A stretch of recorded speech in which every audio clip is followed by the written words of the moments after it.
pemirsa Indonesia senang sekali kembali menjumpai Anda karena bangsa kita harus menciptakan generasi yang cerdas dan berkarakter. Salah satunya melalui acara kebanggaan kita, Generasi Emas Indonesia. Luar biasa, dan malam hari ini para generasi muda yang sudah hadir di studio ada dari Poltekkes Kemenkes Jakarta 3. Dan juga ada teman-teman dari ISQ Business School.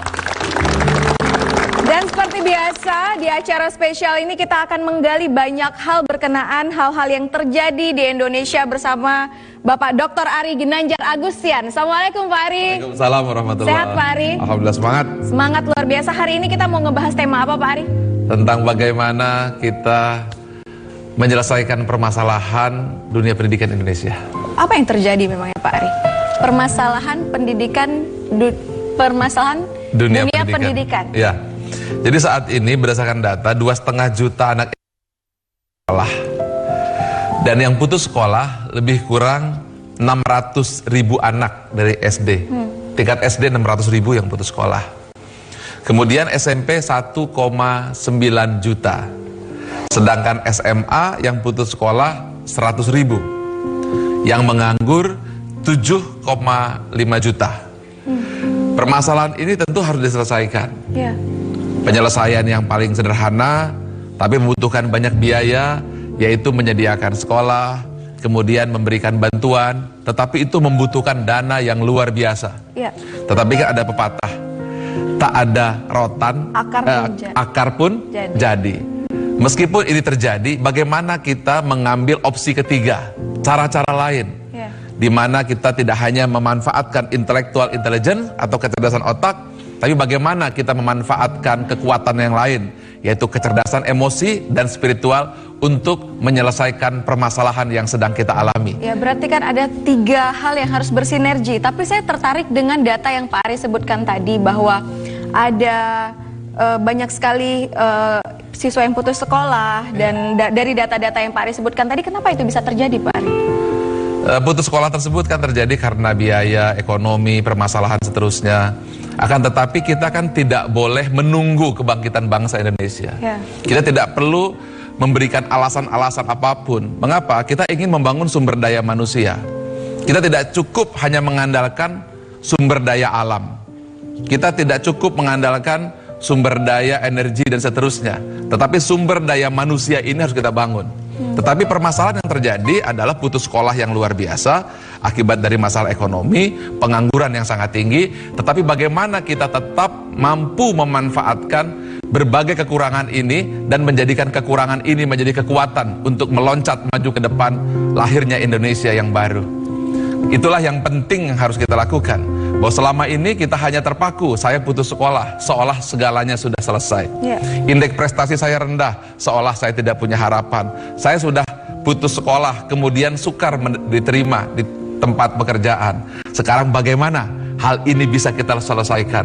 Bagaimana kita memanfaatkan segala kekurangan?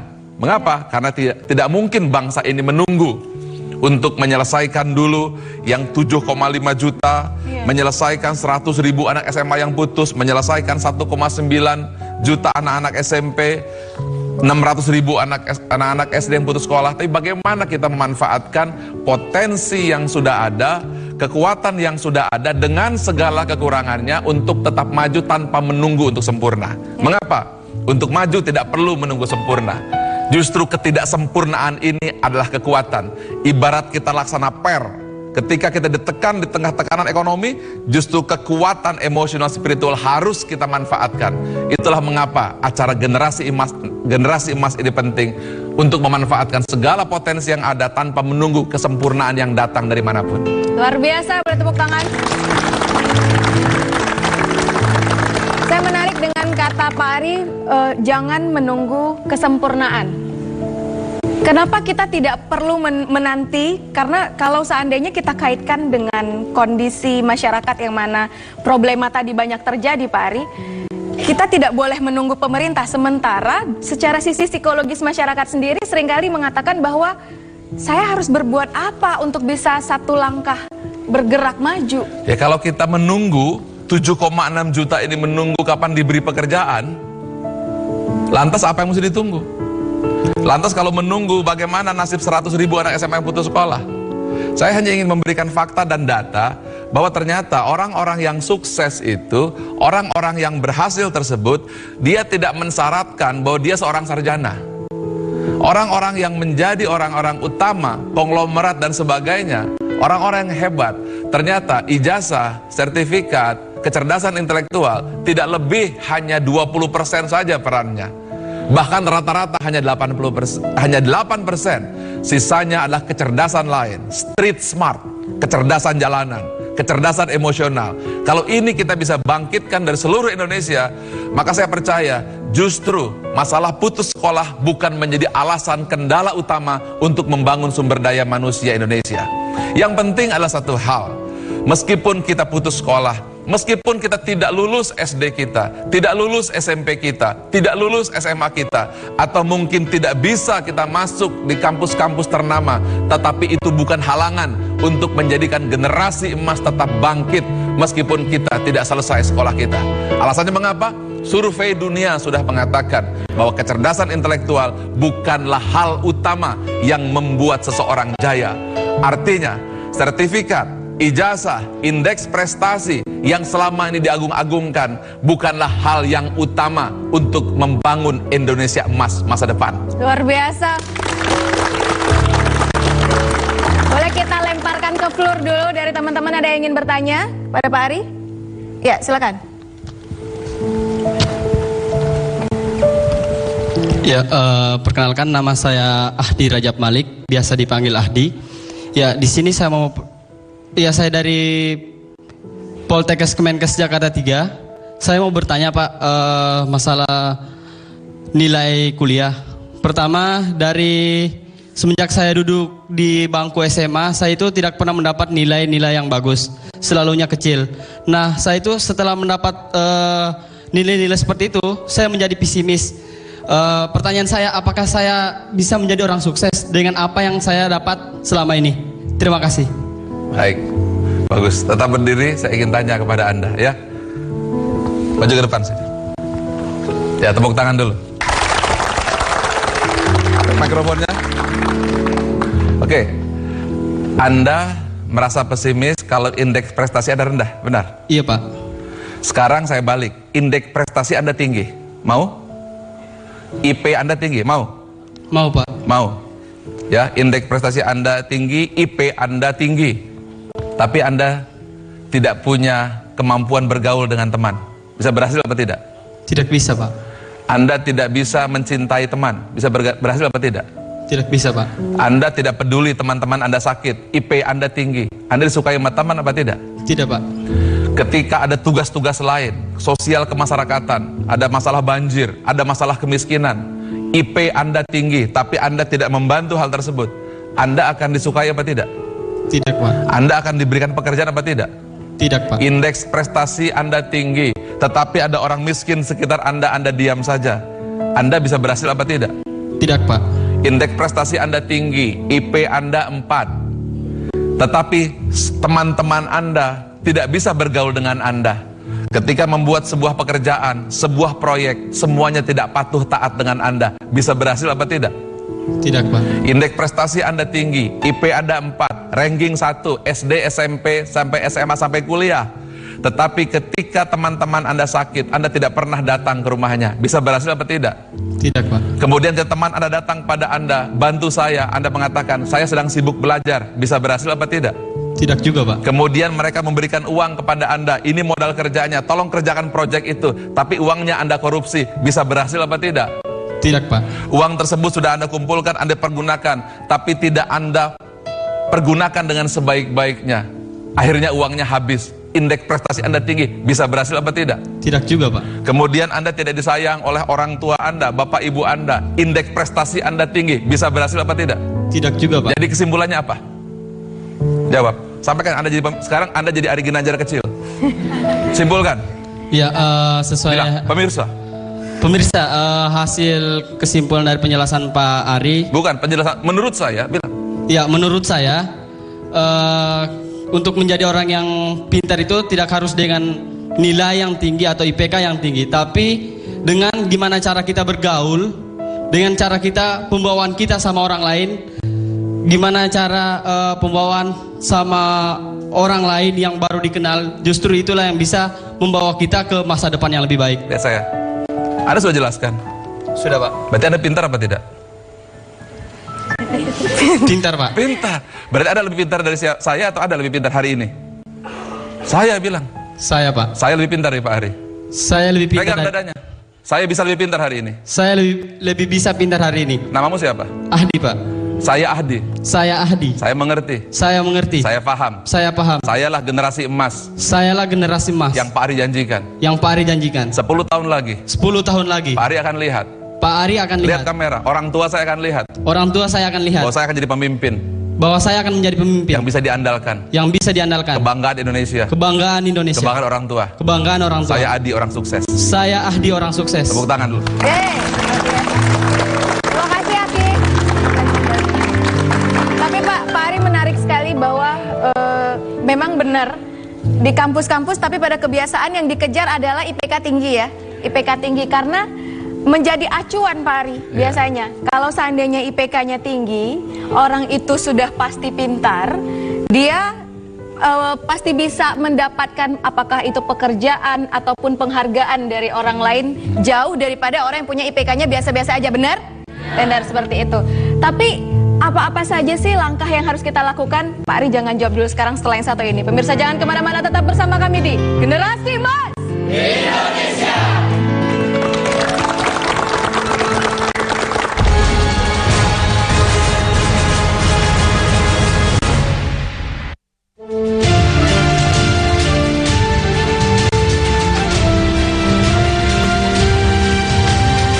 Kami bukan hanya membentuk pemimpin yang sukses dan cerdas, tapi pemimpin yang bertakwa.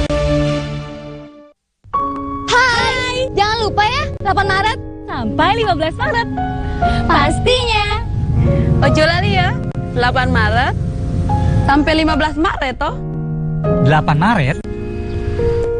Ya, 8 Maret sampai 15 Maret 2016. Sukseskan Pekan Imunisasi Nasional Polio. Pastikan bayi Anda mendapatkan imunisasi polio di Pospin terdekat. Aku mau.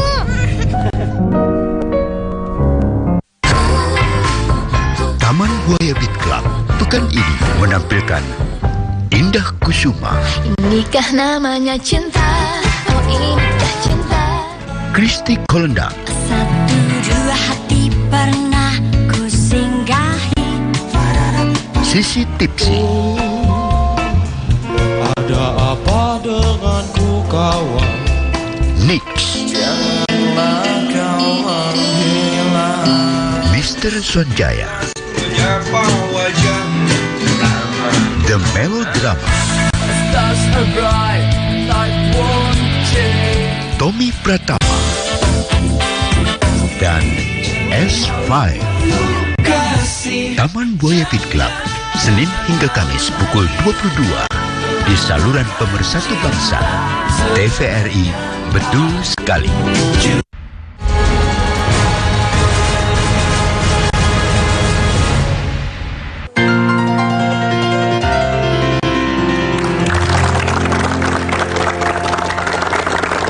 Pemirsa, terima kasih untuk tidak memindahkan channel Anda dan tetap bersama kami di Generasi Emas Indonesia. Untuk lebih semangat lagi, mari sama-sama kita yel-yel berdiri bersama. Generasi Emas! Generasi Emas! Generasi Emas! Generasi Emas! Generasi Emas! Indonesia! Luar biasa! Silahkan duduk kembali. Pak Ari tadi bicara tentang kecerdasan intelektual, yang mana ketika salah seorang audiens tadi maju, Pak Ari menyatakan bahwa IPK itu bukan segalanya. Tapi saya mau nanya dulu dengan teman-teman yang ada di sini. Pertanyaan saya sebelum menutup segmen tadi, apa saja yang dilakukan? Tapi ada yang lebih penting lagi yang pengen tahu. Ketika IPK rendah, malu atau enggak? Malu. Artinya hampir semuanya menyatakan bahwa intelektual itu penting. Tapi apa dampaknya ketika intelektual itu yang paling diagung-agungkan, Pak Ari? Ya, benar. Pasti juga malu. Saya juga malu. Tapi yang penting itu jangan putus semangat. Jangan patah semangat. Jangan merasa gagal. Jangan merasa tidak punya harapan. Dulu ketika saya lulus SMA, saya tidak diterima di kedokteran, di kampus ternama di Indonesia. Kemudian kalau begitu nggak apa-apalah, dokter gigi. Tidak diterima juga dokter gigi. Kalau begitu ya nggak apa-apalah, masuk di STAN. Tidak diterima juga. Ya terakhir masuk akabri lah gitu, jadi tentara. Tidak diterima juga. Mengapa? Mungkin karena IP saya standar atau biasa-biasa saja gitu. Nah ini sesungguhnya bukanlah sebuah permasalahan yang harus ditakuti. Bukan sesuatu yang krusial. Bukan. Mengapa? Karena ternyata saya katakan tadi bahwa kecerdasan intelektual yaitu kemampuan untuk berhitung, kemampuan untuk memahami secara akademik, faham 2 kali 2, 4 kali 4, 6 kali 6, itu adalah sebuah kecerdasan yang hanya berperan tidak lebih 20%, rata-rata 8% saja. Kecerdasan lainlah penentu keberhasilannya. Salah satunya adalah kecerdasan emosional yang tadi dijelaskan oleh Ahdi tadi. Karena itu boleh merasa malu, tapi yang penting jangan putus harapan. Karena begitu kita putus harapan, kita habis di segala bidang. Tidak apa-apa.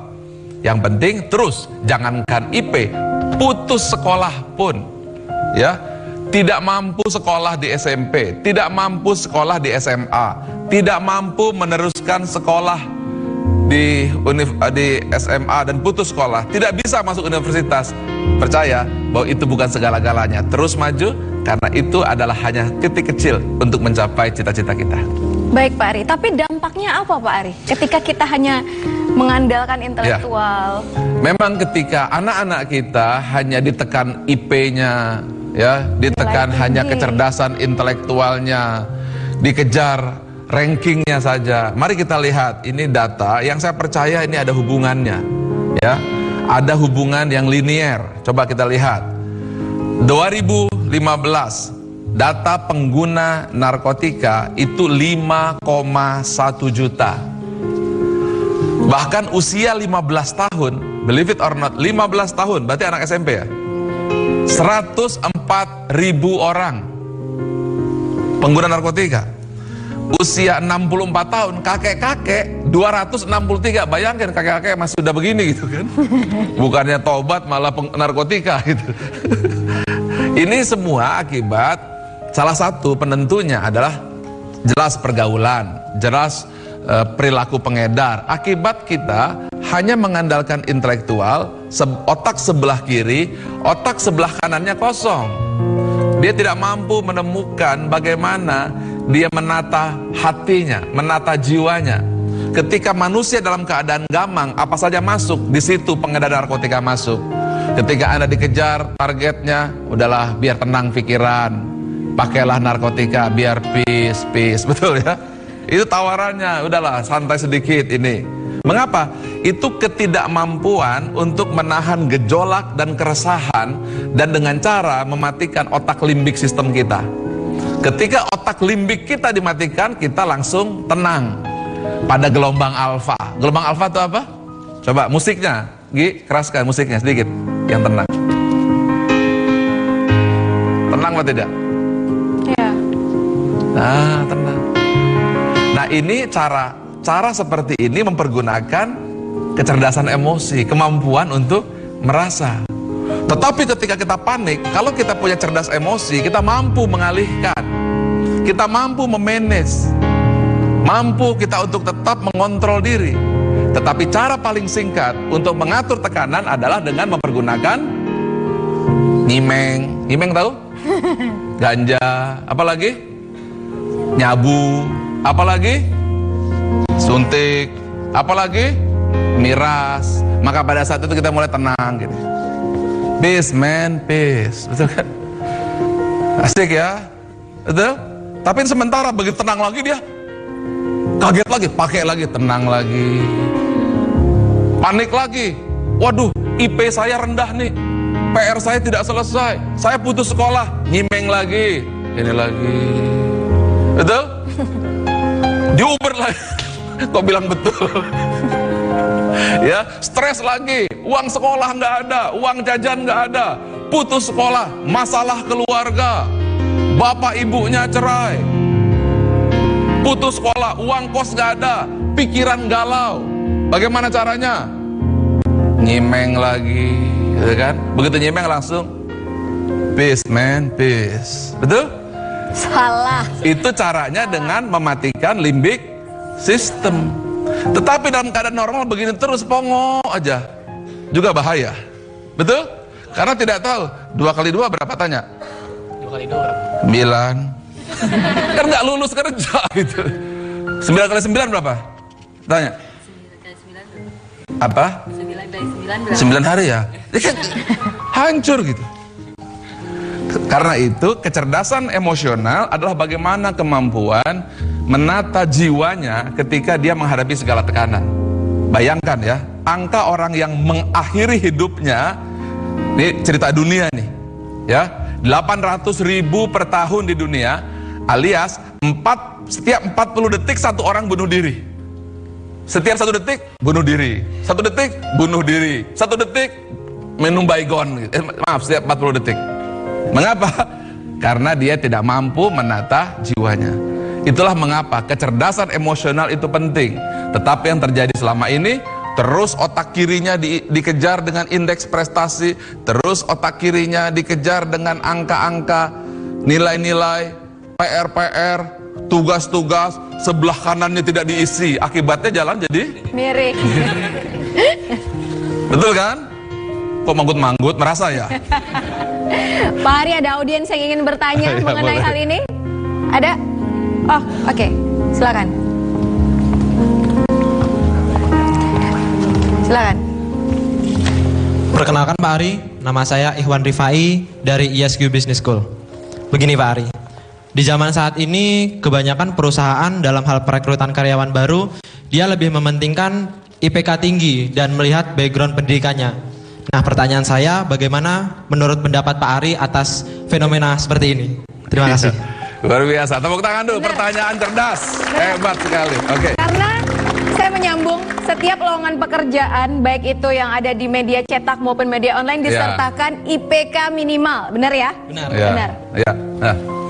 Nah sekarang kalau hal ini terjadi, ya boleh duduk sekarang. Ya. IPK tinggi, memang itu sering disyaratkan.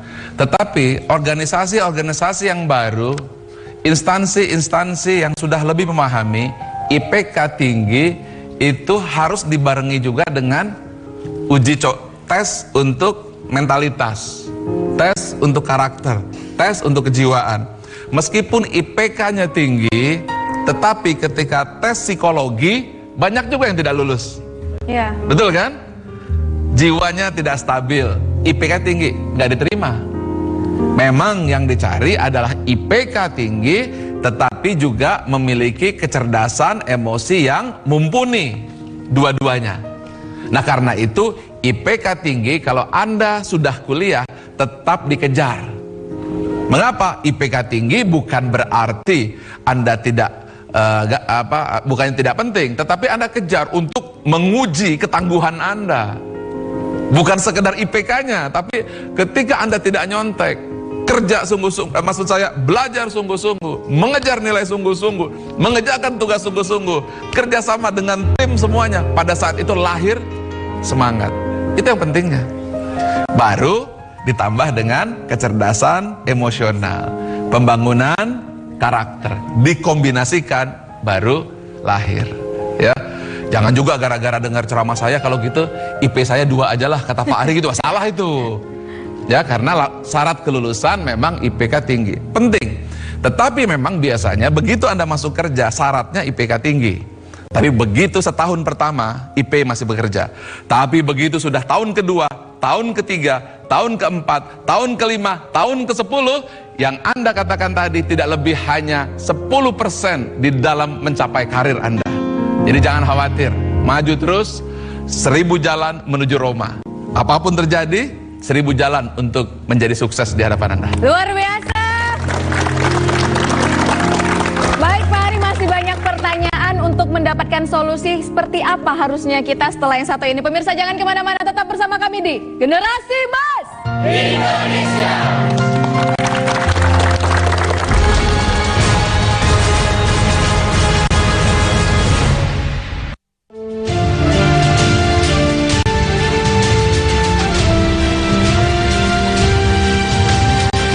Kami bukan hanya mencetak sarjana, tapi pengusaha profesional sukses berkarakter.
Intelektual is not enough.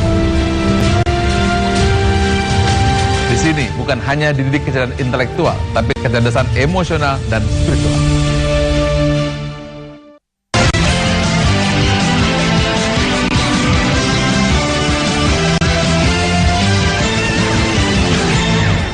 Anda kembali menyaksikan Indonesia Terkini. Saudara, sebanyak 14 desa di Kecamatan Rengel, Kabupaten Tuban hingga kini masih terdampak banjir akibat luapan Bengawan Solo pada pekan lalu. Genangan air cukup tinggi masih menutup ribuan hektar sawah milik para petani di 14 desa wilayah kecamatan setempat. Sawah maupun tanaman yang ada di dalamnya seperti padi dan cabai tidak dapat dimanfaatkan sama sekali. Selain itu, banjir juga masih menggenangi wilayah sekitar pemukiman dan pelataran rumah warga. Camat Rengel M. Mahmud menyatakan meluapnya Bengawan Solo pekan lalu membuat banjir di wilayahnya masih berlangsung hingga saat ini. Kondisi geografis daerah Rengel yang berupa cekungan membuat banjir berlangsung secara lama. Hanya kawasan pemukiman saja yang sudah surut. Menghadapi kondisi ini, pihak kecamatan bersama jajaran lainnya terus meningkatkan kewaspadaan. Selain rutin memantau kondisi Bengawan Solo, dilakukan juga peningkatan kewaspadaan dengan membagikan kentongan di pos titik tertentu. Fungsinya adalah sebagai tanda pemberitahuan bagi warga jika sewaktu-waktu Bengawan Solo kembali meluap. Kami akan hadir kembali 30 menit dari sekarang. Sampai jumpa.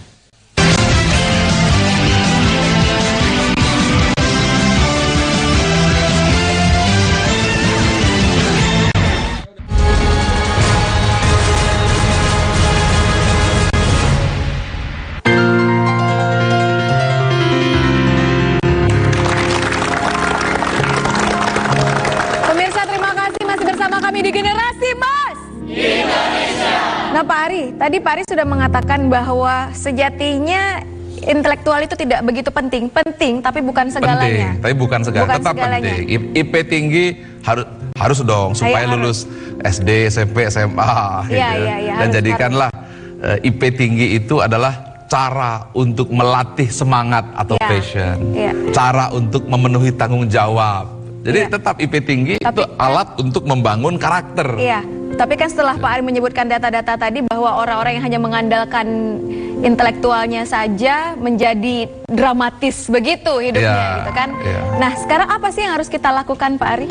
Ya, sekarang bagaimana caranya gitu ya. Sebenarnya yang paling sederhana cara untuk membangun kecerdasan emosi adalah tetaplah berada pada kondisi stabil. Tetaplah berada pada kondisi tenang. Meskipun dia menghadapi tekanan, rangsangan, permasalahan, ujian, tetaplah berada pada quantum field, lapangan kuantum. Tetap berusaha untuk senantiasa berpikir. tidak terbawa oleh emosi, tidak terbawa oleh perasaan. Contoh ya, pernah tidak Anda dapurnya kebakaran? Belum pernah. Kalau sekiranya dapur di rumah kebakaran, pemirsa, langsung ujian matematika, lulus apa tidak? Enggak. Kenapa tidak lulus? Kepikiran. Nah, atau besok ujian sidang, ya, atau ujian katakanlah sebuah mata kuliah, tapi malamnya diputus cinta. Iya. Ya, jadi malamnya bayangkan Anda sudah persiapan, ya bahkan sudah mau pernikahan, sudah disiapkan apa cincin kawin, besoknya mau lamaran, ya besok mau lamaran atau 2 hari lagi mau lamaran, hari ini ujian, kemudian diberikan kita putus cinta. Gimana? Stres apa tidak? Ketika menghadapi ujian tersebut bingung atau tidak? Nah itu berarti Anda tidak cerdas emosi. Mengerti ya? Orang cerdas emosi dia mampu memilah dan memilih reaksi dan respon terhadap masalah. Dia bisa menyimpan, oke, hari ini saya putus cinta, hari ini saya kena, katakanlah ada masalah dengan keluarga, hari ini saya mendengar, minta maaf lah, orang tua kita berselisih, berkelahi, minta maaf, misalnya berpisah. Hari ini uang indekos habis bersamaan dengan tagihan uang indekos, bersamaan dengan surat putus cinta. Dan hari ini saya ujian sidang. Orang yang tidak cerdas emosi, maka dia akan datang sambil, Pak penguji, tahu tidak saya sedang putus cinta. Jadi jangan bertanya hal yang susah-susah. Pengujinya kan nggak ngerti Anda putus cinta.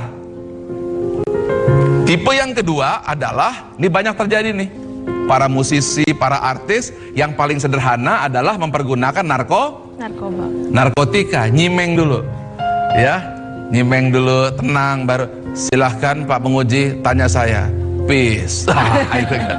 Tapi pertanyaannya ngaco, jawabannya akan ngaco meskipun tenang. Nah itu cara yang salah.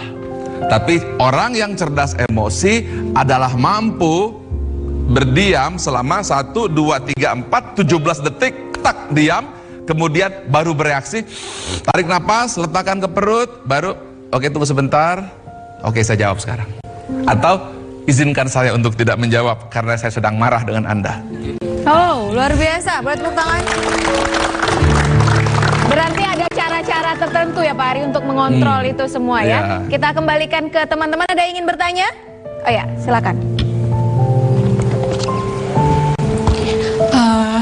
Perkenalkan, saya Vika Apriliani Winarti dari Poltekkes Kemenkes Jakarta 3.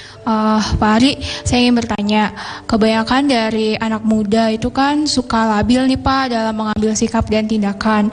Nah, bagaimana sih Pak cara kita, anak muda, bisa mengontrol kecerdasan emosional kita agar kita cerdas dalam mengambil sikap dan tindakan kita?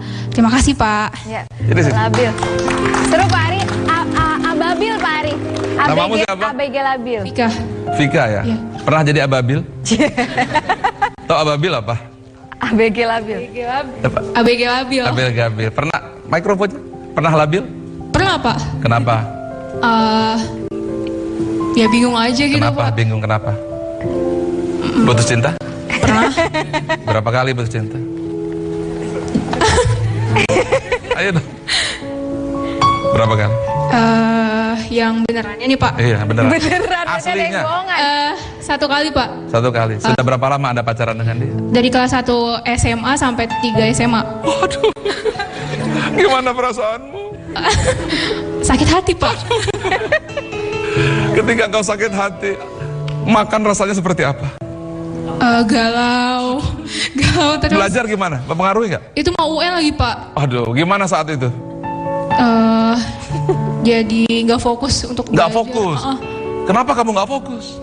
Karena ada 2 pikiran Pak. Pertama saya stres sama, aduh gue mau UN nih, aku mau UN. Nah terus yang kedua, ih gue galau gitu, terus gue nggak mau ketemu dia di sekolah. Itu. Oke, sekarang saya tanya. 2 pertanyaan. Seandainya kamu galau, pegang mikrofonnya. Seandainya kamu galaumu bermanfaat tidak untuk sekolahmu? Enggak, Pak. Enggak. Terus apakah kamu pertahankan galaunya? Enggak. Seharusnya kamu galau atau tidak galau? Enggak galau. Terus yang milih siapa? Saya sendiri sih, Pak. Terus kamu pilih yang mana? Pilih yang fokus sama ujian nasional. Kamu berhasil tidak? Berhasil. Berarti kamu cerdas emosi. Yeay. Yang kedua sekarang. Ketika kamu putus cinta, kamu malas ketemu dia? Malas, Pak. Malas. Mau ketemu dia? Enggak. Satu sekolah apa tidak? Iya, satu sekolah. Lantas, apakah kamu mau datang sekolah apa tidak? Mau. Malas apa tidak? Enggak sih. Seandainya kamu ketemu, kamu hindari apa tidak? Saya hindari, Pak. Hindari. Jadi begini, kalau ketemu langsung betul kan? Kalau ketemu langsung seperti itu. Begitu? Enggak, jadi pas ketemu dia tetap negur saya, Vika gitu. Vika, kamu terus gimana? Saya cuma diem aja. Diam aja. Apakah diammu itu bermanfaat untukmu? Enggak, Pak. Saya Harusnya jadi apa? nyesel. Ya udah, biarin aja. Ya, kalau dia sapa, ya udah sapa balik. Dan walaupun putus cinta nggak harus putus tali silaturahmi. Iya, jadi bilang ke pemirsa. Jadi pemirsa bilang ayo. Jadi pemirsa. Dengar saya baik-baik. Dengar saya baik-baik. Teman-temanku. Kecerdasan emosi. Adalah kemampuan. Untuk menahan. Emosi. Ketika ujian terjadi. Misalnya saya. Meskipun putus cinta. Saya mengambil keputusan. Untuk tetap fokus belajar. Dalam belajar. Meskipun saya sakit hati. Tidak akan saya biarkan. Sakit hati saya. Marah saya. Dendam saya. Mempengaruhi saya. Karena saya adalah orang yang dewasa. Saya bersyukur. Atas segala yang terjadi. Dan saya akan terus tumbuh. Karena saya adalah cahaya. Kebanggaan ayah dan ibu saya. Pemimpin Indonesia kelak di masa depan. Masalah seberat apapun. Tidak akan mampu mempengaruhi saya. Karena saya adalah raja. Pemilik jiwa saya sendiri. Luar biasa. Terima kasih.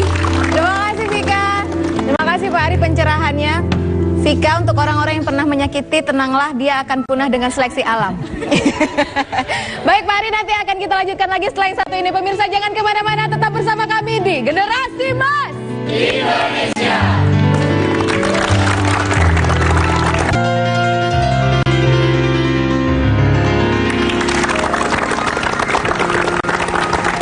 Pemirsa Indonesia yang cerdas, kita kembali lagi di Generasi Mas Indonesia.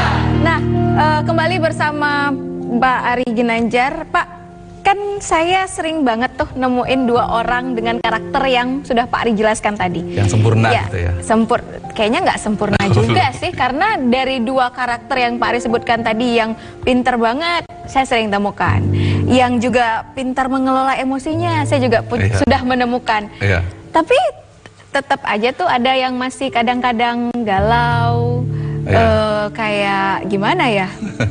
Gitu deh. Itu kenapa ya, Pak Ari? Memang betul yang Niken sampaikan. Ada orang yang sudah cerdas bener intelektualnya, IP-nya tinggi, gelarnya juga tinggi, orang juga santun, orangnya ramah, senyumnya juga simetris, kiri kanan 2 cm, wajahnya juga jernih, bajunya bersih, suka menolong, nampak peduli kepada sesama, pandai bergaul. Tapi kok akhirnya ditangkap gitu oleh petugas karena korupsi.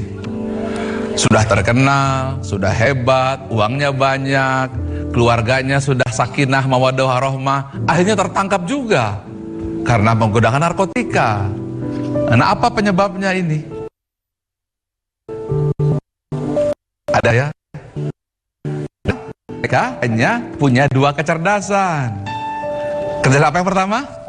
intelektual. Dengan kecerdasan intelektual, indeks prestasi dia tinggi, IP dia tinggi, logikanya baik. Yang kedua kecerdasan apa? Emosional. Dengan kecerdasan emosional dia santun, dia ramah, wajahnya juga nampak oke, senyumnya pun teratur, sikapnya santun. Pokoknya Anda ketemu dia, bapak ibu Anda mengatakan cocok jadi menantu saya ini. Calon menantu idaman. Tapi ternyata dia buaya di belakang. Mau? Ternyata dia korupsi di belakang. Berarti kesimpulannya cukup tidak dua kecerdasan? Tidak. Cukup tidak dua kecerdasan? Tidak. Cukup tidak hanya IQ? Cukup tidak hanya emosional? Kecerdasan apa yang belum? Pintar, tepuk tangan. Sudah lebih pintar dari saya. Ini gambarnya di belakang nih. Ya. Apa kecerdasan spiritual? Adalah kemampuan untuk memberi arti dan memberi makna. Contoh ya. Contoh, ada seorang yang kerjanya di bengkel. Di bengkel itu setiap hari, ada tahu kerjanya? Hanya memasang roda baut ban. Ya tukang tambal, pasang lagi. Terus aja. 10 tahun begini aja. Ditanya, pernah pindah kerjaan? Ya pernah katanya. Di mana? Dulu bengkel sebelah kiri, sekarang bengkel sebelah kanan. Tangannya begini terus. Kok Anda kelihatannya gembira saja? Kok Anda kelihatannya semangat saja? Kalau saya tanya, apa yang membuat dirimu semangat? Dia mengatakan, hei Pak Ari tahu tidak bahwa setiap kali saya mengencangkan baut, saya membayangkan ibu dan anaknya selamat karena baut yang saya kencangkan. Setiap hari Pak Ari, 10 baut yang saya kencangkan, mereka selamat karena saya. Saya sudah menyelamatkan ratusan orang, ribuan orang dengan satu baut yang saya keraskan. Tolong katakan Pak Ari, mana yang lebih bahagia, Anda atau saya? Hup, diam saya. Orang ini cerdas spiritual, kemampuan memberi arti dan memberi makna. Bayangkan kalau ini terjadi kepada semua pegawai negeri. Bayangkan kalau ini terjadi kepada semua polisi. Bayangkan kalau ini terjadi kepada semua hakim dan jaksa. Bayangkan kalau ini terjadi semua pejabat pemerintah, semua pelajar, semua guru. Bangkit tidak bangsa Indonesia ini? Bangkit. Jadi bangsa Indonesia itu bangkit apabila memiliki apa? Kecerdasan pertama, intelektual. Kedua, kecerdasan emosional. Ketiga, kecerdasan spiritual. Intelektual, emosional, spiritual. Tepuk tangan dulu. Berarti dari 3 kecerdasan ini harus digabungkan ya Pak Ari? Gabungkan jadi satu. Digabungkan jadi satu. Harus. Supaya bersinergi. Ya, harus bersinergi. Contohnya, kalau dia hanya cerdas intelektual saja, wah ketika dia masang baut roda, kencengin loh. Nggak naik-naik, nih bonus, ya kan? Emosi. Awas, begitu kan? Betul? Iya. Itu cerdas intelektual saja. Betul? Kalau cerdas emosional, aduh, sudah 5 tahun. Aku begini muter-muter baut, nggak ada yang memuji, hancur hatiku. Betul?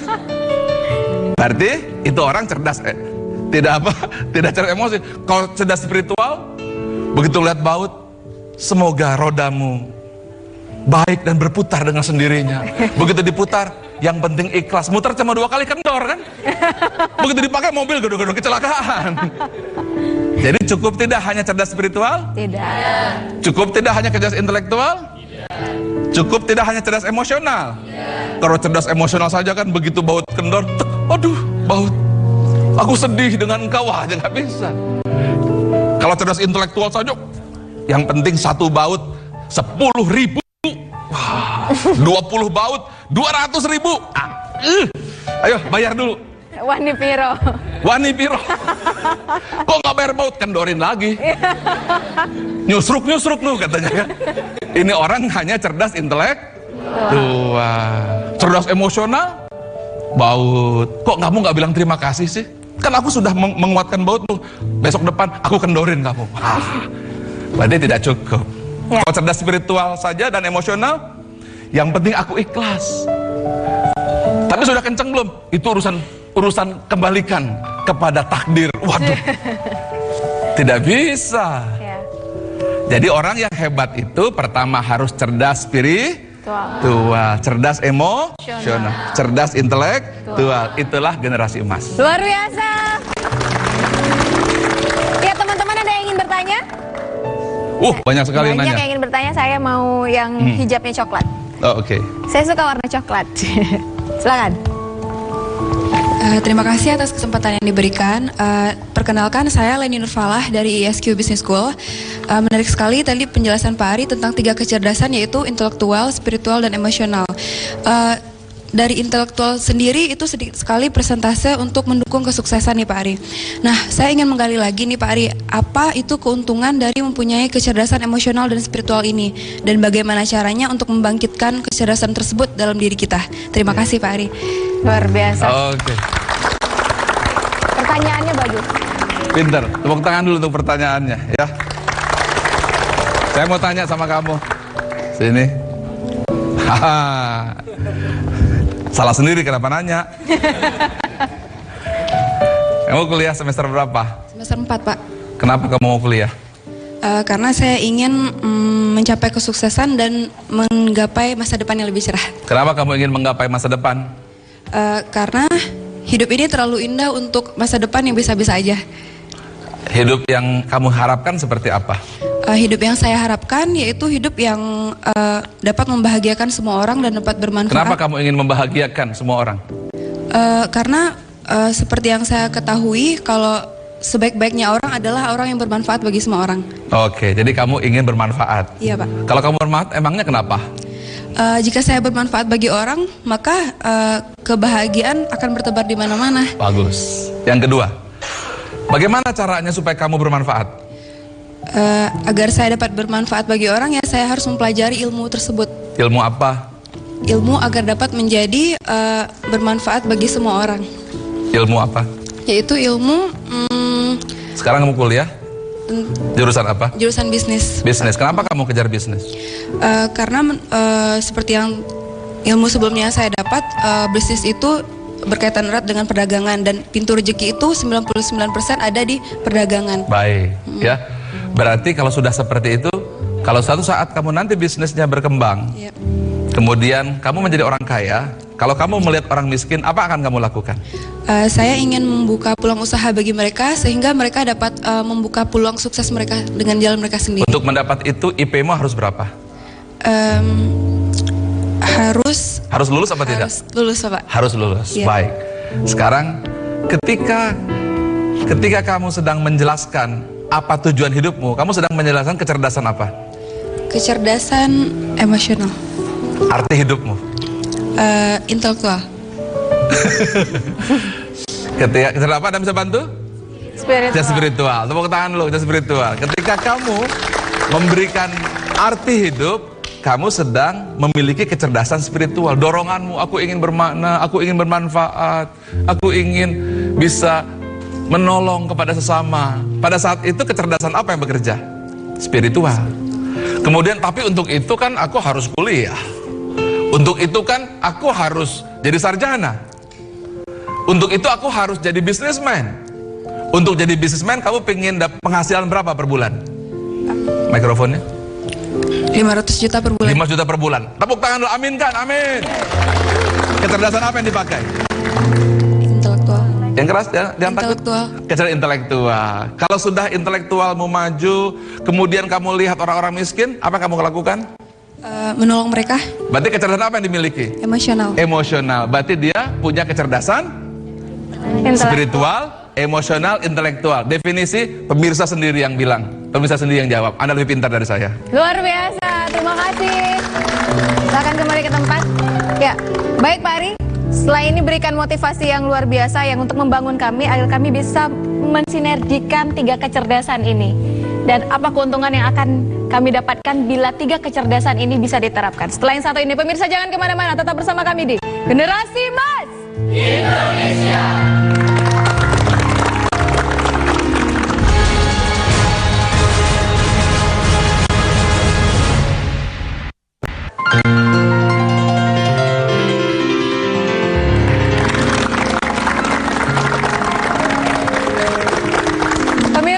Menjadi seorang yang sukses harus mampu menyeimbangkan 3 kecerdasan. Kecerdasan intelektual, emosional, dan spiritual. Seperti apa semua itu harus bisa disinergikan? Kita langsung serahkan kepada Bapak Dr. Ari Ginanjar Agustian. Silakan Pak Ari. Terima kasih.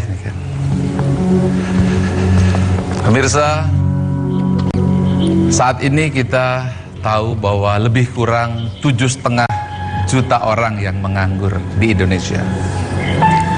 Setiap 1 menit, berdasarkan data, 4 anak yang putus sekolah.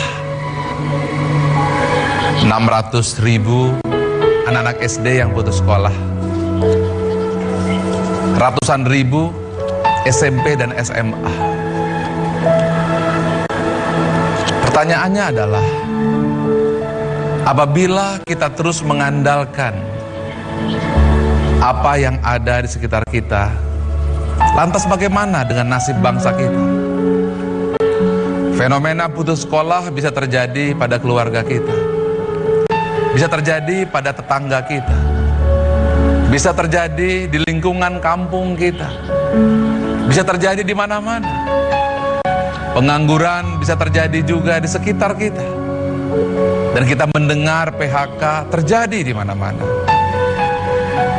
Tidak mampu membayar uang sekolah dan akhirnya tidak bisa melanjutkan sekolah dan sebagian menjadi pengangguran. Kalau ini terus terjadi, kalau ini terus bertambah, bagaimana dengan nasib bangsa kita? Tak ada rotan, akar pun jadi. Indonesia Emas tidak mungkin menunggu apa yang diberikan dari pemerintah, tetapi harus tumbuh dari bangsa sendiri, dari rakyat sendiri untuk bangkit. Meskipun kita tidak lulus SMA, meskipun kita tidak pernah memasuki kampus, meskipun kita harus putus dari SD atau SMA,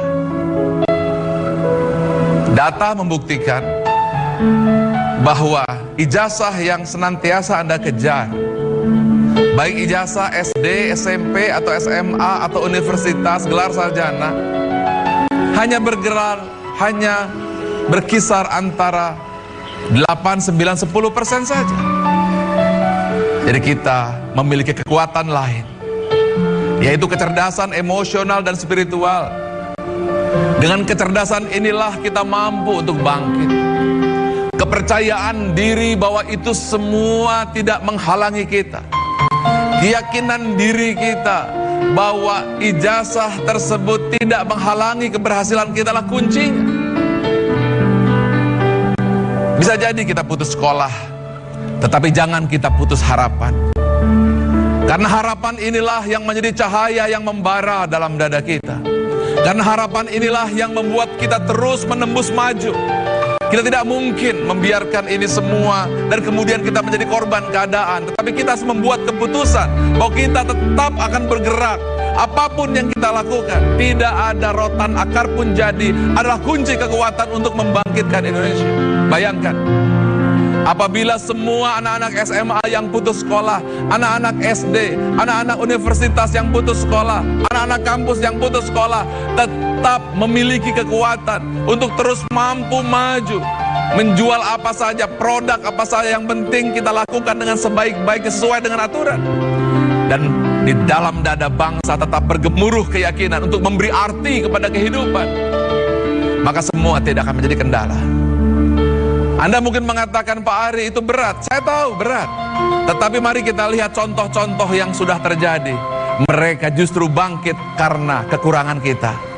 Indonesia laksana sebuah per yang sedang ditekan oleh tekanan yang tinggi, melahirkan generasi hebat, generasi pantang menyerah, generasi yang ingin maju, generasi yang tidak putus harapan, meskipun hanya memiliki ijazah SD atau mungkin tidak pernah punya ijazah SD, tetapi di dalam diri adalah kekuatan. Percayalah bahwa Tuhan akan memberikan jawaban sepanjang Anda memiliki keyakinan dan kepercayaan diri bahwa Anda adalah orang yang terbaik, bahwa nasib Anda bukanlah karena selembar kertas, nasib Anda ditentukan oleh diri Anda sendiri, dan Tuhan di ujung sana menanti orang yang penuh harapan untuk mewujudkan impiannya. Anda hanya perlu berjalan selangkah dua langkah ke depan sana, piala kemenangan sudah disediakan oleh Dia yang Maha Perkasa.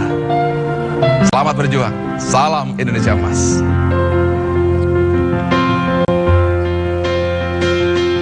Kita berlari dan teruskan bernyanyi. Kita buka lebar pelukan mentari. Bila ku terjatuh Kau siap mengangkat aku lebih tinggi.